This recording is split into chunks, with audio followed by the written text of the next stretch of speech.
দাঁড়ান দাঁড়ান দাঁড়ান দাঁড়ান। হাটহাজারী মাদ্রাসা বাংলাদেশের সবচেয়ে বড় কওমি মাদ্রাসা। আজকে চলে আসলাম সানি ভাইকে সাথে নিয়ে এই মাদ্রাসায় নামাজ পড়ার জন্য। জুম্মার নামাজ,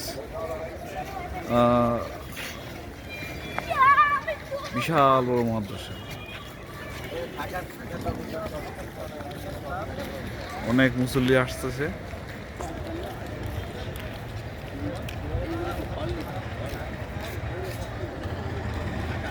বিশাল বড় মাদ্রাসা।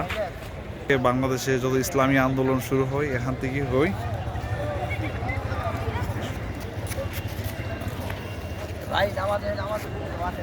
আচ্ছা, জুম্মা নামাজ শেষ করে আমরা এখন হাটহাজারী মাদ্রাসা পরিদর্শন করতেছি।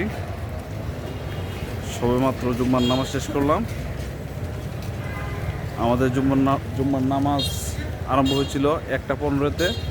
আরেকটা জামাত হবে ওইদিকে, এটা শুরু হবে 1:30-এ। বিশাল বড় মাদ্রাসা হাটহাজারী মাদ্রাসা।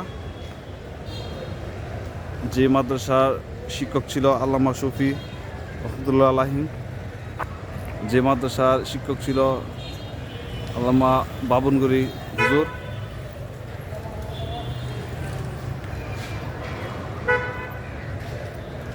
সানি ভাই কিছু বলবেন? কেমন লাগতেছে এই মাদ্রাসা আইসা? হ্যাঁ, আমাদের খুব ভালো লাগছে। আজকে আমরা জুম্মার নামাজ পড়তে পারলাম। হ্যাঁ, এর জন্য আমরা মহান আল্লাহর কাছে কৃতজ্ঞতা প্রকাশ করছি। কারণ এত বড় একটা মাদ্রাসায় এসে আমরা নিজেকে ধন্য মনে করছি। Thank you.